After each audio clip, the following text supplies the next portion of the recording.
Такого ролика про плов еще не было. Посмотрите, кто у нас здесь вот. 3 богатыря. 3 разных плова сегодня будем готовить. В связи с тем, что я хочу положить конец вот этим разговорам, вот этой болтовне. Тот плов правильный, тот плов неправильный. Давайте знакомиться. Наверное, вот этого, значит, парня вы более-менее знаете. Ну, Фархат. Фархат почти что мой земляк. Он родом тоже из Ферганской долины, но уже из Таджикистана. Между нашими городами, Ферганой, где я родился, и Канебадавом, где родился Фархат, какие-то там 120-150 километров, не знаю сколько сейчас. Ну, Алишер, познакомься с Фархатом. Мы с тобой знакомы, и ребята с тобой хорошо знакомы. Ты откуда? Там, где я родился, вырос, плов готовят, тоже любят. Ну что, начинайте. Можно, да? Да. Значит, ввиду того, что Фархат из Ферганской долины, я буду готовить сегодня плов не ферганский. Да? Ферганский плов уже столько раз готовил, столько раз показывал вам, все подробности, все детали. Я сегодня буду готовить плов, который не готовил ни разу. Это будет плов кабули. Афганский? Афганский плов. Значит, сразу скажу, в Афганистане я не был никогда, но такой плов я пробовал, видел, как его готовили. Никогда не угадаешь, где. В Париже. Да.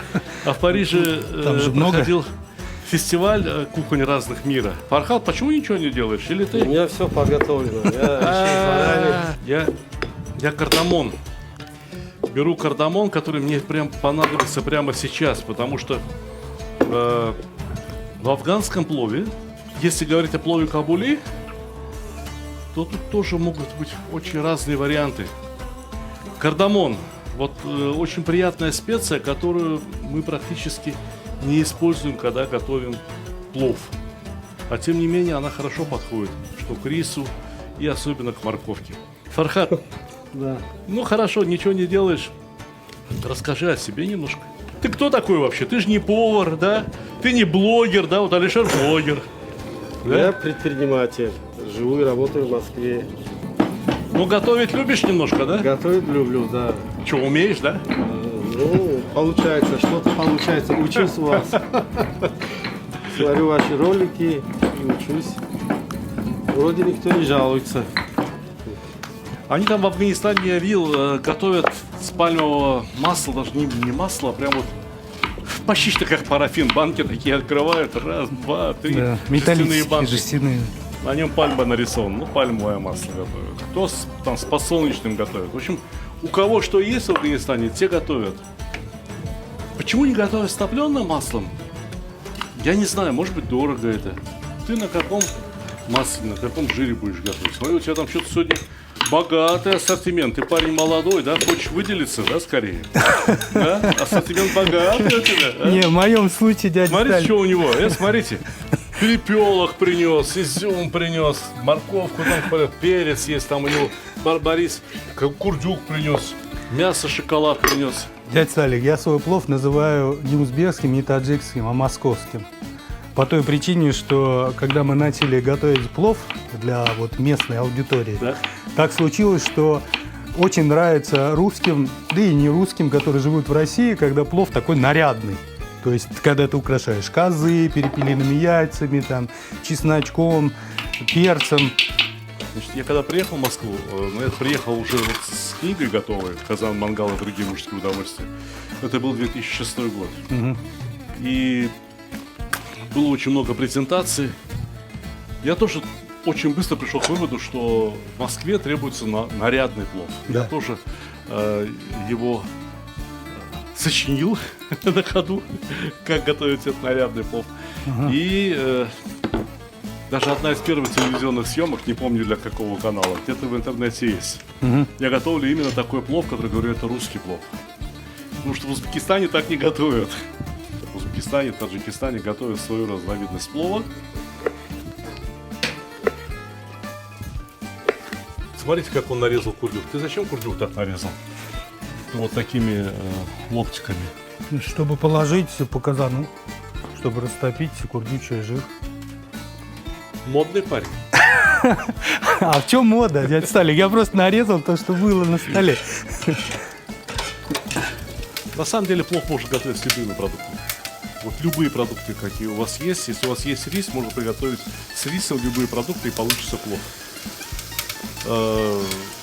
Что такое плов? Это наилучший способ приготовления риса и самых лучших продуктов, которые есть в этом регионе.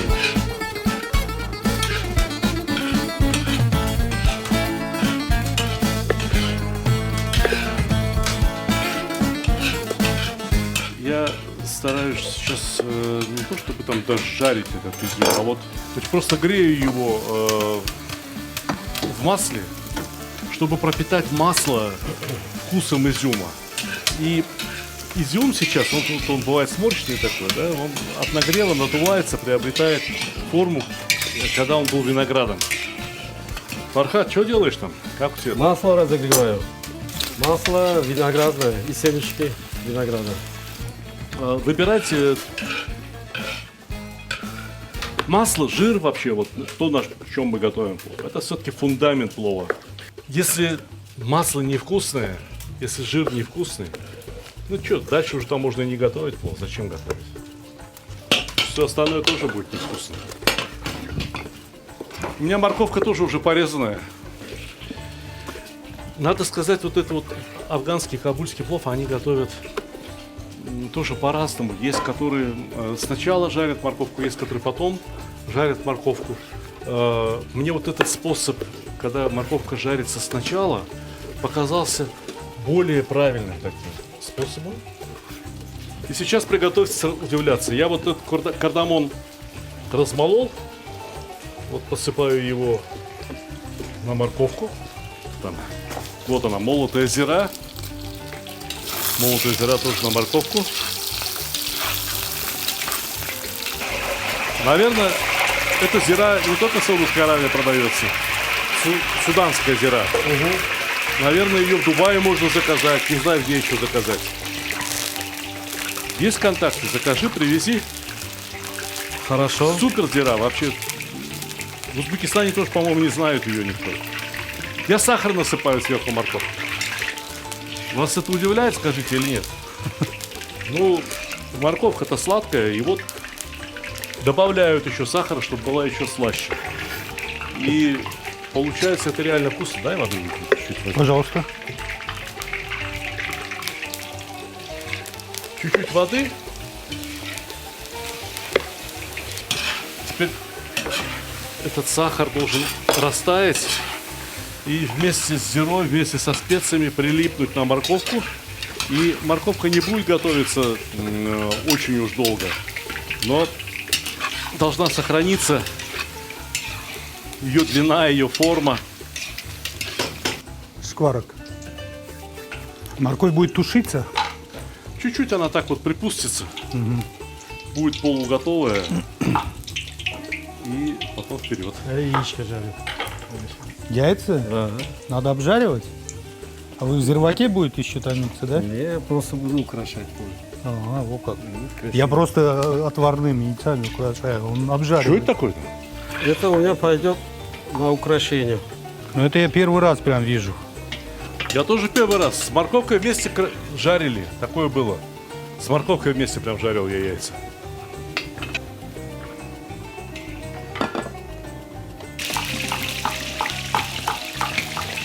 Я вот буду сейчас обжаривать перепелки. Этот яйца жарит, перепелиные. Это перепелок жарит. Масло нагрето у него. О!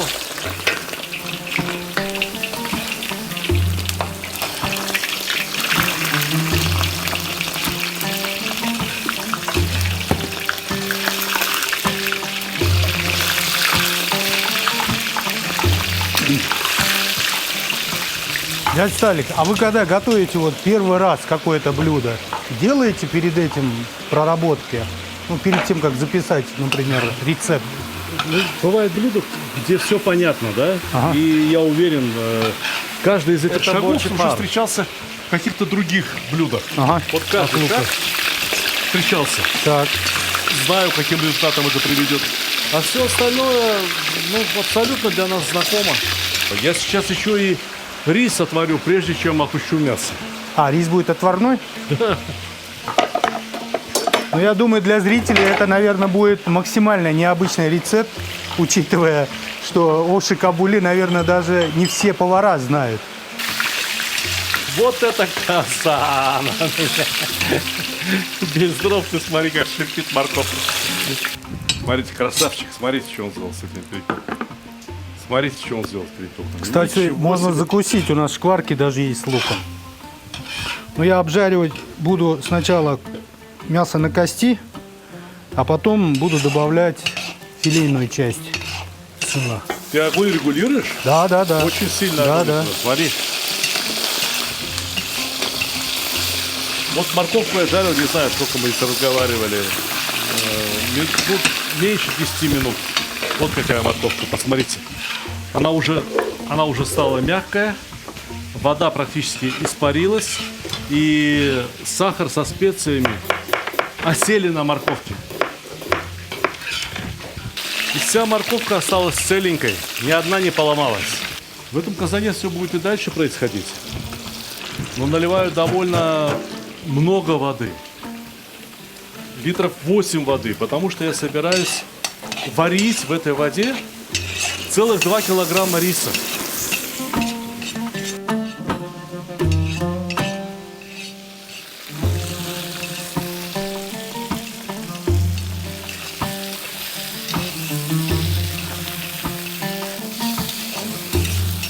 Здесь 8 литров воды, 8 столовых ложек соли.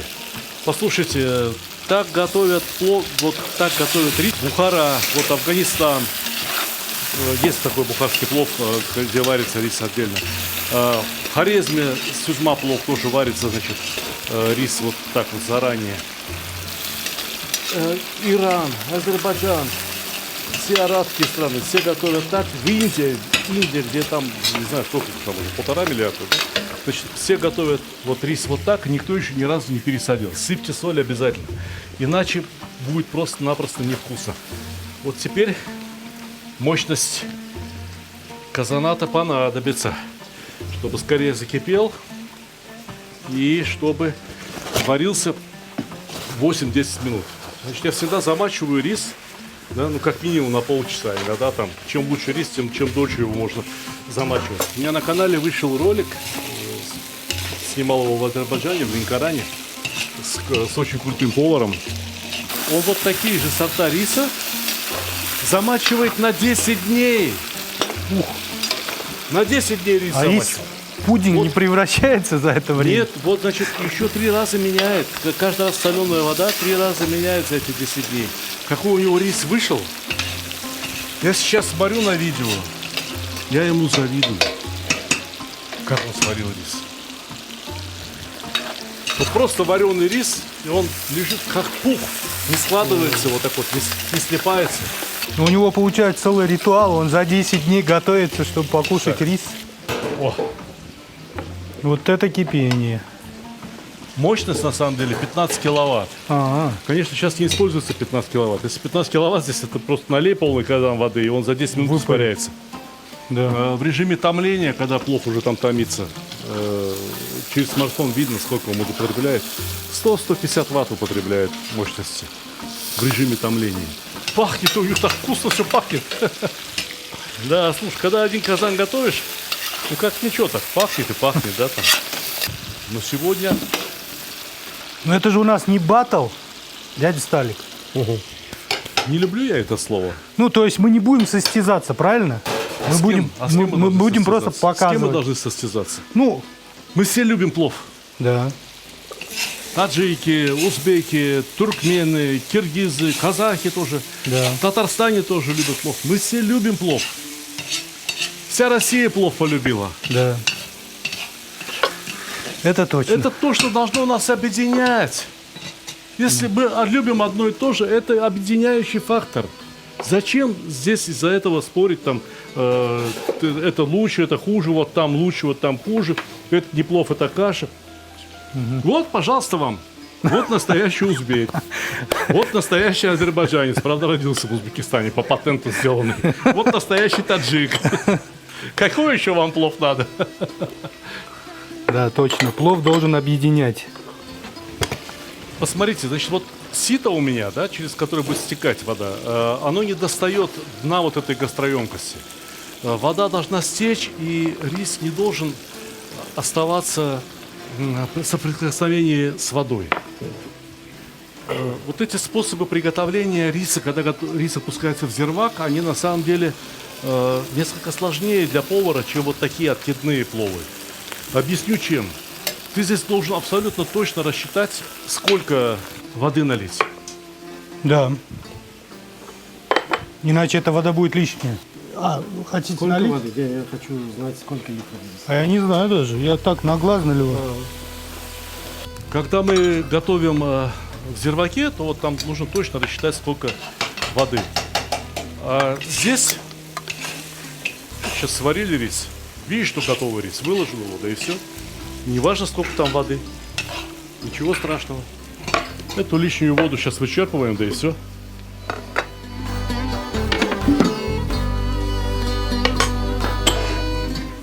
А ты закрыл крышку, можно посмотреть? Конечно. Я довожу до кипения.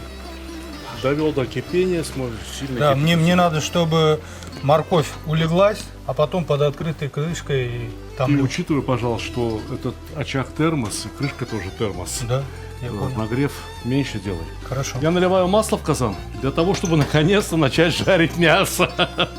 Эти уже сейчас рис будут опускать, а у меня еще только мясо жариться начинает.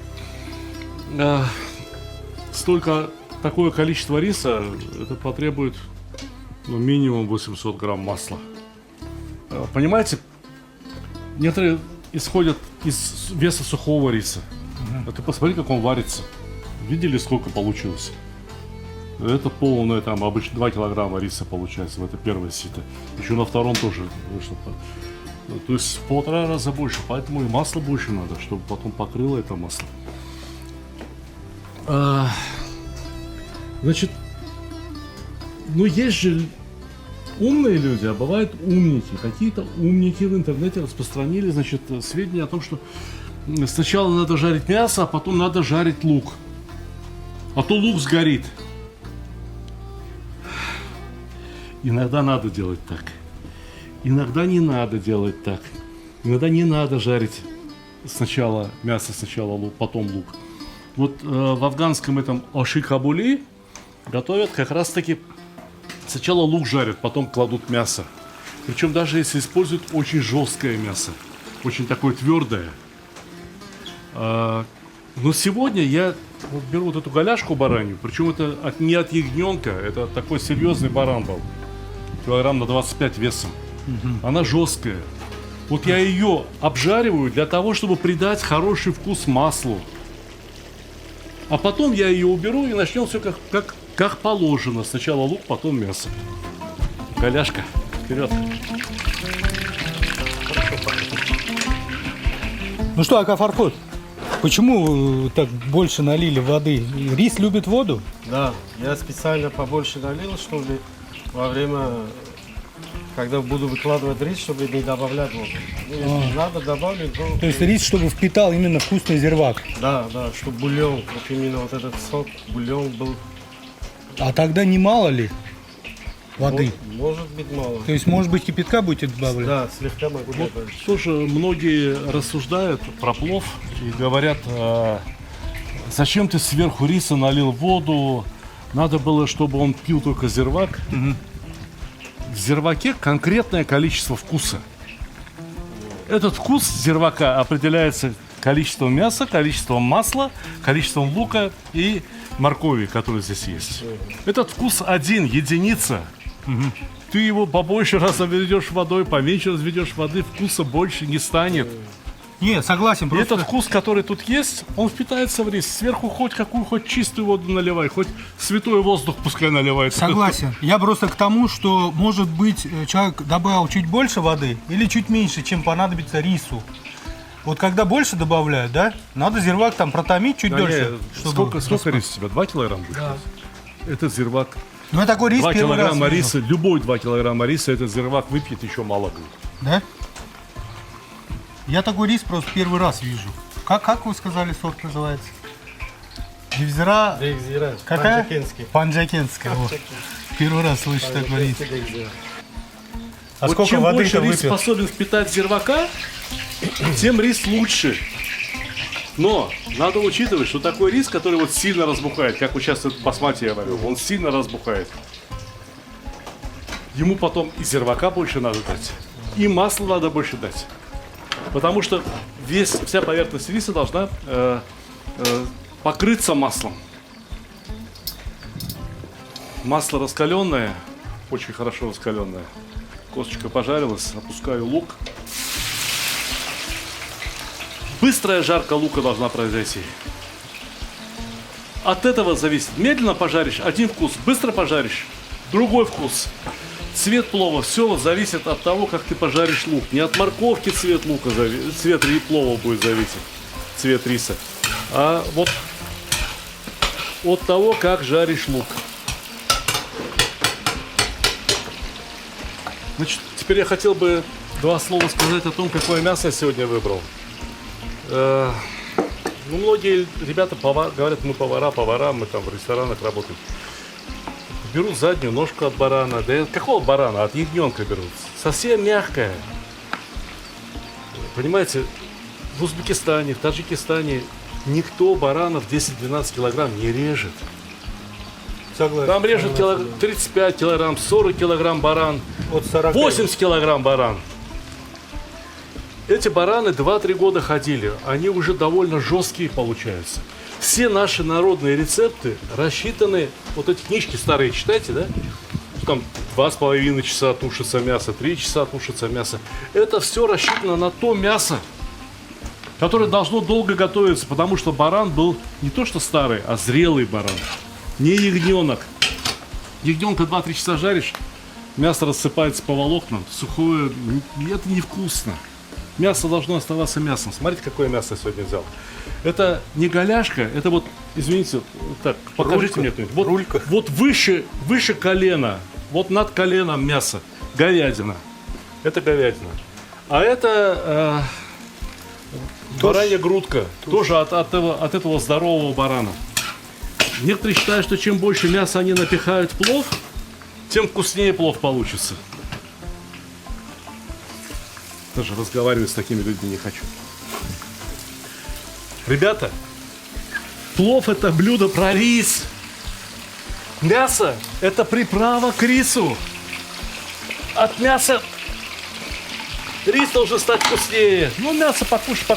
Если, слушайте, вы до сих пор кто-то не наелся еще мяса, к плову рано подходить. Вот у нас в Фергане старые плововары, хорошие плововары.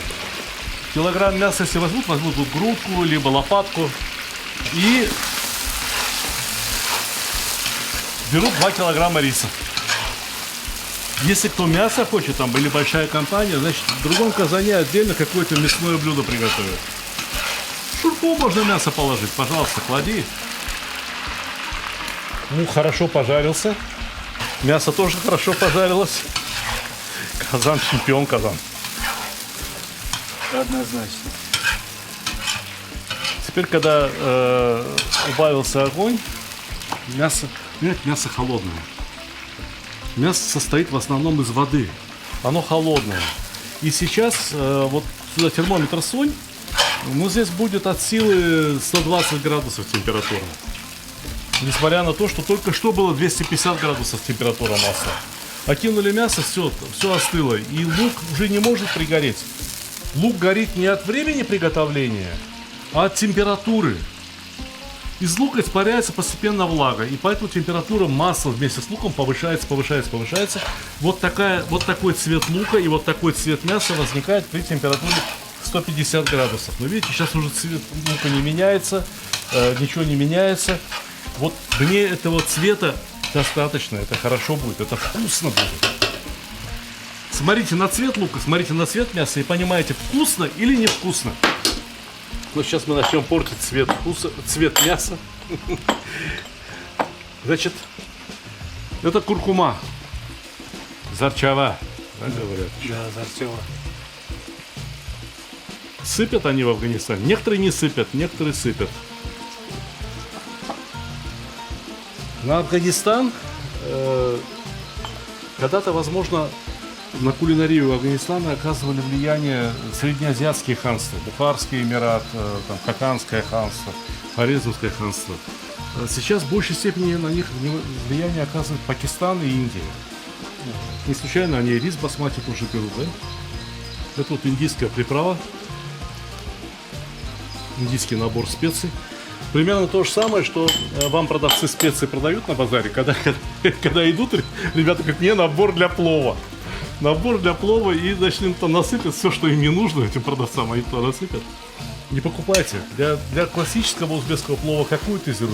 Что ты использовал? Какие специи? Зиру только. А ты? Зира, перец, горошком. Но у меня не узбекский плов, дядя Сталин. Можете меня не начинать ругать, я же сказал, я готовлю московский плов. Готовь. Буквально несколько щепот, ну, то есть горошков, я думаю, что они растворятся. Не будут лежать так целые. Пол-литра воды налил. Ну ладно, 1 литр. И опускаю сюда вот эту мозговую косточку. Вот она хороший вкус даст. Здесь мозг будет плавиться, будет тушиться. Рис у меня готов. Мясо должно потушиться, я считаю, минимум час. А потом оно еще будет под рисом стоять. Вот эту косточку, которую жарили с самого начала. Для того, чтобы масло сделать ароматным. Не потому, что мне мясо надо пожарить. Вот сейчас мясо пожарилось хорошо. А час немного для тушения мяса? Нет, ну мясо-то какое, смотри. Мясо очень такое же, что, которое прям требует. То есть грудинка должна, наверное, вообще превратиться в такое, да? Даже я за говядину больше беспокоюсь. Говядина... Вот такое жесткое мясо, оно более ароматным бывает. Там мышцы самые сильные, самые крепкие. Там, где гемоглобина много. Во-первых, в таких мышцах оно поэтому такое красное. От этого оно вкусное будет. И там много этих пленочек, которые представляют собой фактически коллаген. В сочетании с водой разварится, образуется типа желе. И если бы мы готовили вот такой плов, как вы сейчас Фархад готовите, это желе воздействовало бы на рис, склеило бы рис. Но у нас рис уже готовый, мы его просто сверху насыпем, и все, он не будет соприкасаться с этим желе. Поэтому мясо может липнуть к губам, а рис останется рассыпчатым. И что? У меня мясо готово, я думаю. Мясо протушилось как следует. И сейчас этот лишний бульон, лишнюю влагу вместе с маслом я заберу отсюда. О, запах чуешь? Да. А что стоишь? Что Только хотел сказать. Давай. Можем, да, продолжать? Да, давайте. Я подумал, по очереди надо делать. Можно синхронно? Да, делайте, естественно.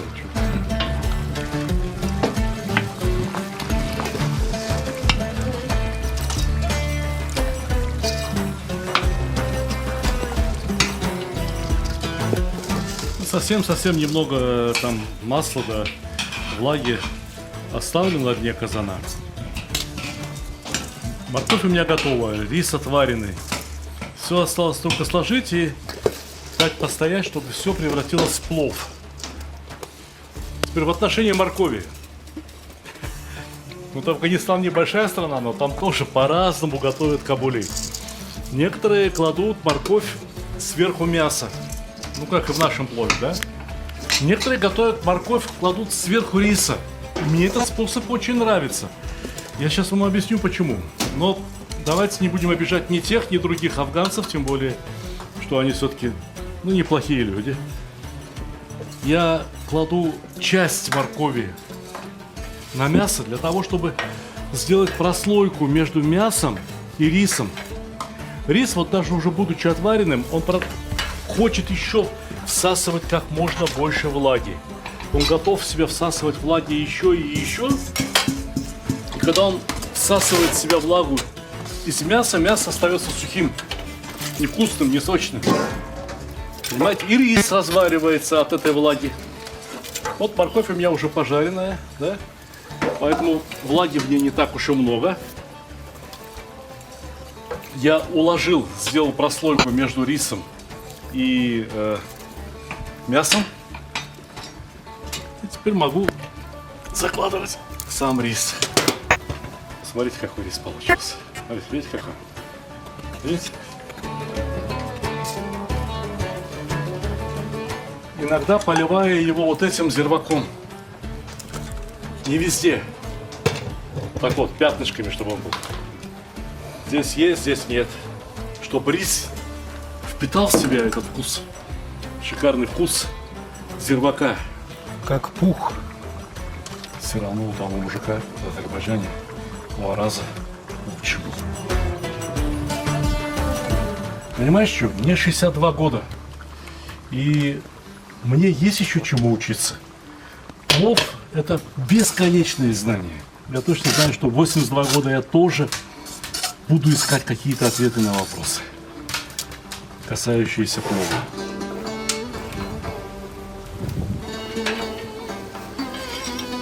Вот не весь рис, а частями. Чтобы половина остался белый, половина стал желтый. Но плова-то будет очень много. Да. А мясо не очень. Поселок будем кормить. А Алишер, Да. ты же тоже уже взрослый парень. Ты же знаешь, что плова никогда много не бывает. Сколько плов не приготовишь, Да, найдется кому кушать. это да. И еще попросят добавки. Это счастье, когда просят добавки.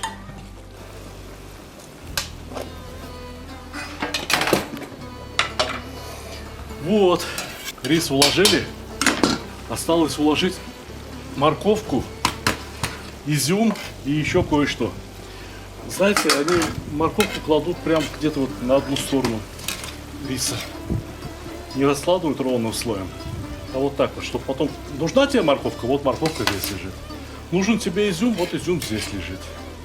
Ау. Знаешь, вот в этом казане что? Ты думаешь, здесь вот просто один регулятор температуры и все? Ну, я видел там два. Я так Два. понял, верхний, нижний, да, нагрев? Объясню тебе. Один из них регулирует температуру дна казана, Так. а второй из них регулирует температуру стенок казана. Мясо у нас там сейчас практически готово. Жидкости, влаги там практически нет. И если я буду сейчас греть, пытаться нагреть рис через это мясо, мясо пригорит. Внизу. Да. Когда медный казан, там хорошо проходит тепло. Или вот как у Фархада такой казан, сейчас кирпич там нагрелся. Угу. Вот я миндаль закладываю еще. Немножко миндаля почистили для украшения, для наслаждения. Пожарили его на топленом масле. Пусть лежит. Можно закрывать крышкой. И я свободен. Я свободен. Этот тазик сверху положу, и здесь, по крайней мере, будет как термос работать. Хотя, еще раз говорю, что где-нибудь 112 градусов с боков будет греться рис, прогреваться рис. Рис должен нагреться как следует. На это уходит где-то 20 минут хватит, это хватит. Пока не нагреется, не хватит. Все зависит от казана, от количества риса, от погоды на улице. Иногда 45 минут, иногда час. На свадьбу готовят плов, иногда 2 часа ставят. Правильно? Да. Водами. Потому что много риса и... Если рис уже не соприкасается с влагой, он может находиться в горячем состоянии хоть 6 часов. Ничего не будет с ним. Воды нет, температура есть, рис не варится. Он стоит и становится только лучше, только вкуснее. Смотрите, какие красавцы, что они там делают. Охо!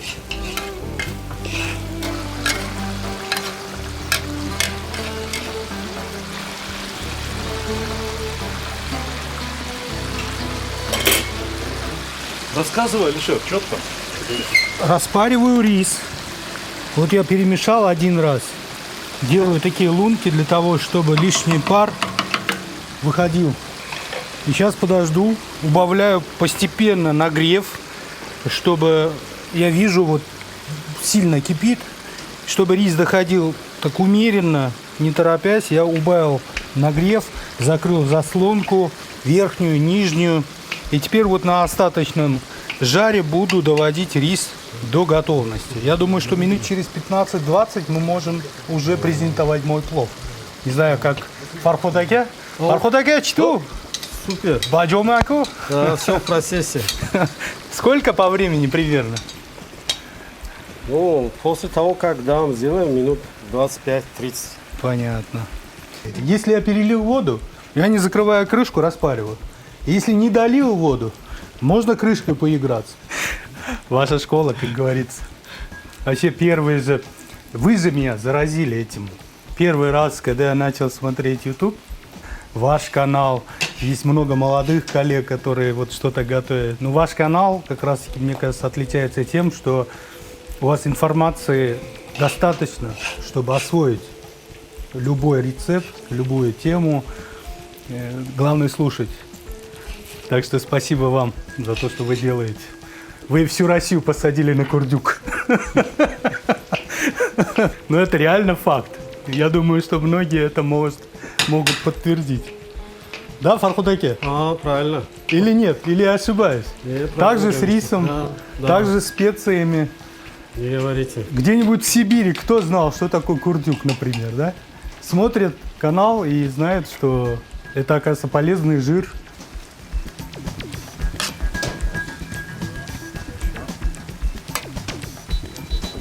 Вот так вот На вытряхиваем, зеленом фоне хорошо было бы. потихонечку вытряхиваем и даем рису надышаться кислородом, чистым подмосковным воздухом. Собираем теперь такую горочку. Я буду отправлять сейчас рис на томление. Для убедительности попробую несколько рисинок. Чисто чтобы не ошибиться. Возвращаем наши перепелки для того, чтобы они тоже погрелись, чтобы стали горячие. С чесночком, с перцем также. А что перец берешь какой-то голландский, не знаю, или турецкий? Да, это тайский перец. А что вот Таиландский. тебе наш вот узбекский, таджикский перец вот не подходит тебе? Подходит. Сухой который. Фарходаге, Нагрел где скорее- магазин находится, Фарходаге? Наш сушеный, прям с ферганы. Очень хороший. Ну что, я отправляю мой плов. Закрыл? Закрыл, все, 10 минут, 15 может быть. Закрываю заслонку, вторую. И все. Электроказан. Ни одной головешки, никакого дыма. Сейчас бедные соседи думают, фу, когда они там, эти сволочи, когда они закончат этим дымом своим, этим запахом. У меня никакого дыма, только запах. Смотри, что он делает. Смотри. Вы будете потом поливать, да, этим соком? Угу. Ах, наедимся сегодня плова разного. Смела сказал? Ага. Хорошо.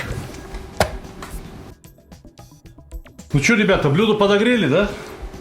Значит, вот берешь чайник горячей воды, наливаешь на блюдо. Вот так вот постоит, блюдо горячее. Блюдо же тяжелое, оно нагревается и потом плов долго не остынет. Убираем все топчики отсюда.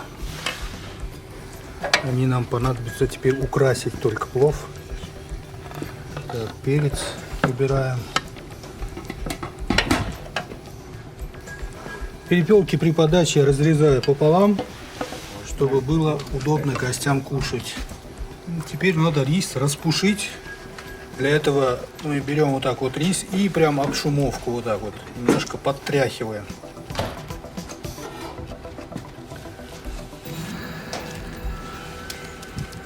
Только слой риса. Слой моркови и мяса я буду перемешивать только при подаче. Вот так.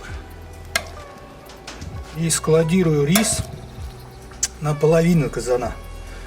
Примерно вот так. Буду сначала укладывать чистый рис, а потом сверху вот эту вот морковь и мясо. Ну, рис, конечно же, должен лежать горкой, чтобы это было красиво. И вот когда мы рис уже уложили, доходим до слоя моркови и вот так вот набрасываем морковь.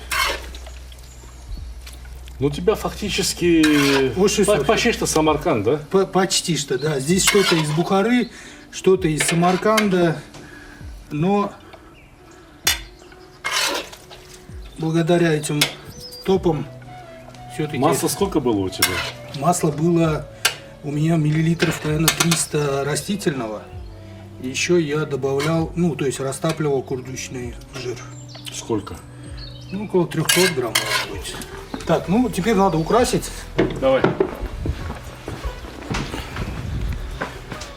Так, Вот курдючок. теперь у меня к вам двоим вопрос. И к тебе, Фархат, и к тебе, Алишер.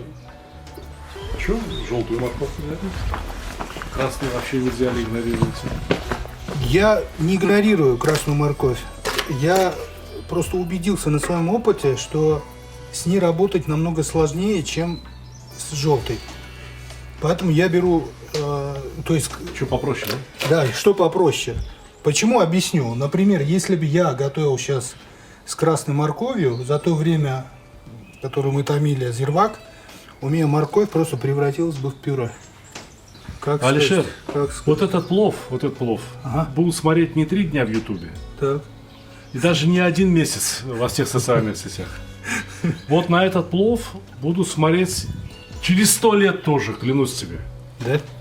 Объяснить почему? Почему? Не владеет перепутать. Не, я хочу просто... Потому что сейчас мы его сфотографируем для моей новой книжки про плов.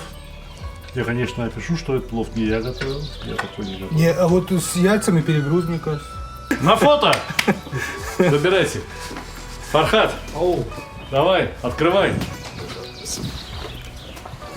Мой плов идет на фотосессию, а Фархот подает борзый плов из самого, наверное, борзого риса. Ты смотри, а как Молодец. затанцевал рис.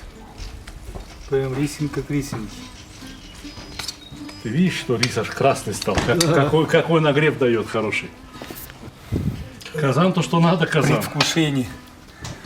Жарить как следует. Практически вот то, что Фархат сейчас приготовил, можно сказать, что это ферганский плов, технология ферганская, подача, метод подачи ферганского плова. Несмотря на то, что, еще раз напоминаю, что Фархат таджик из Таджикистана, но та часть Таджикистана, которая входит в Ферганскую долину. В Ферганской долине по этой схеме, примерно по этому рецепту, готовят что узбеки, что таджики, что киргизы, кто какие нации там живут, все уйгуры, все готовят по этому рецепту. Поэтому называется ферганский плов. Ну, у тебя чисто чайхана получился, такое мясо капитально пожаренное, морковка тоже все поджарила, скажешь. Чисто чайхана. Исторический плов получается. Давай. Ну вот обжаренные перепелиные яйца я первый раз вижу, чтобы перед тем, как начать готовить С плов. морковкой вместе куриные яйца жарь вот до такого цвета. Отварные куриные яйца кладешь в морковку, когда жаришь морковку. И жарь. Они тоже вот такие вот, не настолько красные, но красные получаются. И очень вкусные получаются. Ну что, моя очередь. Слушайте, там вдруг облажаюсь перед этими вот пацанами молодыми. Но это исключено. Это исключено. Давайте.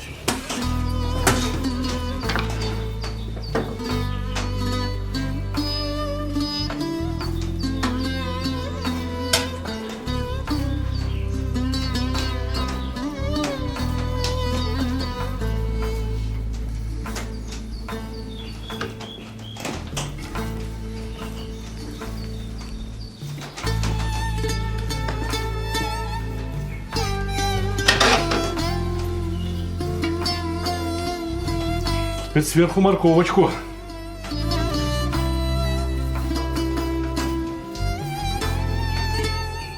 По сути дела, все те же самые продукты, что в обычном, как хотите назовите, узбекский, таджикский, среднеазиатский плов. Все те же самые продукты. Мясо, особенно такие куски, конечно, в блюдо, с которым мы уже будем есть, не стоит класть. Лучше взять его и нарезать на мелкие кусочки, для того, чтобы людям было удобно есть. Ну, видите, оно как, да? Вот все. С косточки. Отпадает. Вот она. Вот она. О! Смотри, смотри. Мясо режешь, оно режется ножом. И его будешь кушать, оно жуется. Его пожевать надо будет. Но вкуса в нем, дай бог каждому. А, Алишер? Мне нож понравился. Нож Классный. Фархат подарил. Да? Фархат, расскажи, откуда ты это нож? Таджикский нож? Да? Японский пичак. Японский? Правда? Японский? Он недавно в Японии был, и мне вот этот нож оттуда привез. Ну как? Японцы узнали, что в России стал печать популярный, и начали печахи делать. Чего там какие-то сантоку свои там всякой ерундой занимались. Вот печах — это нож. Во. Мясо еще сколько хочешь. Сейчас положим. Еще грудинки. Грудинку уже не нарежешь. Это ее настоящие джигиты должны брать и обгрызать. Вот теперь вопрос. Как все это пробовать? Как все это оценивать? Давайте сначала каждый свой плов попробует. А? Хорошо. Пожалуйста. Давайте. Каждый свой. Знаете, я вижу, что когда люди кушают, многие начинают кушать плов с мяса. Это катастрофически неправильно. Всегда сначала попробуйте рис. Какой получился рис?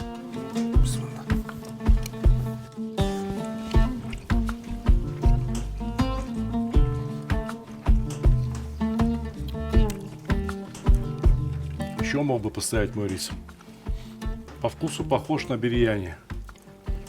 За мясо отвечаю. Морковочку. Морковочку с изюмчиком. Смешанную вместе с рисом.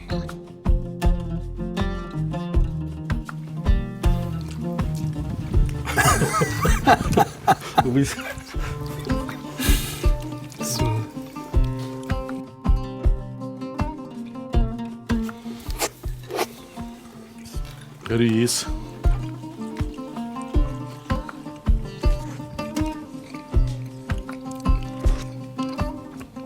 Чайхана конкретная.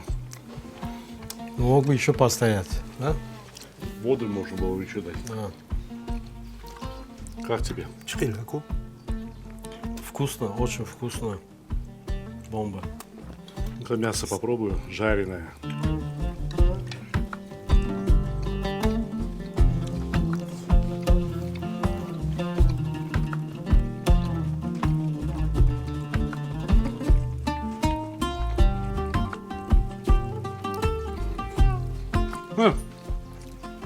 По часовой сделке. Ты сюда, ты сюда. Себя как в Индии почувствовал. Морковку Очень попробуй. вкусно. Алишер, 5 баллов. Рахман. Без разговоров. Спасибо. Нет, ну это же хорошо, когда ожидание происходит. Мяса?